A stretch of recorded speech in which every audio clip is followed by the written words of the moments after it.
Way too many players lose games because they can't beat press man coverage. So right here, I have the defense in shaded down, pressed, pass committed, cover 2 man, which is the toughest defense in the game for some people to beat. I'm going to show you 2 very simple ways to absolutely destroy press man coverage. And the first one is going to be one of our setups out of our Commanders offense ebook on playbookprofessor.gg, and that is the play H wheel in the formation gun spread. So what we're going to do here is we're going to put both of our slot receivers on drags and just put our left side outside receiver on a streak.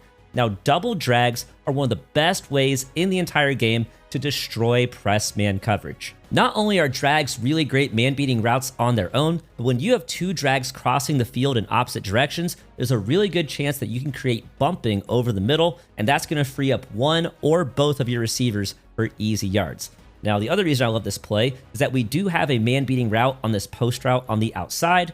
Now, it doesn't do as well against pressed man coverage, but we always want to have it on the field just in case it gets separation. So if we go ahead and run some reps, we are going to see that in this case, our drag from our left side slot receiver completely cooked the man coverage, and that is an easy completion. I'm going to go ahead and do it once again. I'm going to press, shade underneath, and pass commit. So this is like real man coverage. I'm not like cheating or anything. We're going to do 2 drags once again. We're going to do a streak on the outside, and we go ahead and snap this ball. And once again, you saw both of our drags completely cooked that time. And that, once again, is an easy completion.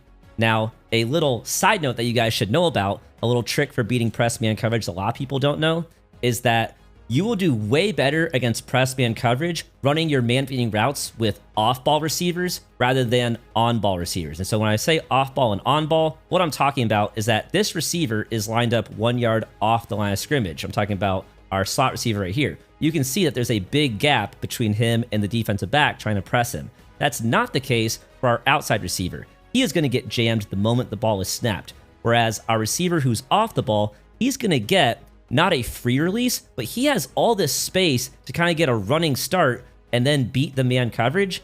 And when you have man-beating routes on off-ball receivers, that's going to make it way easier for them to get separation because this defensive back can't put hands on them right away before they get their running start. And so that's just a little side note that off-ball receivers are always going to do better at beating man coverage than on-ball receivers. But at the same time, on-ball receivers can still beat man coverage just fine as well if they have good enough route running ratings and you put them on the right routes. We'll go ahead and run it one more time just so you can see once again.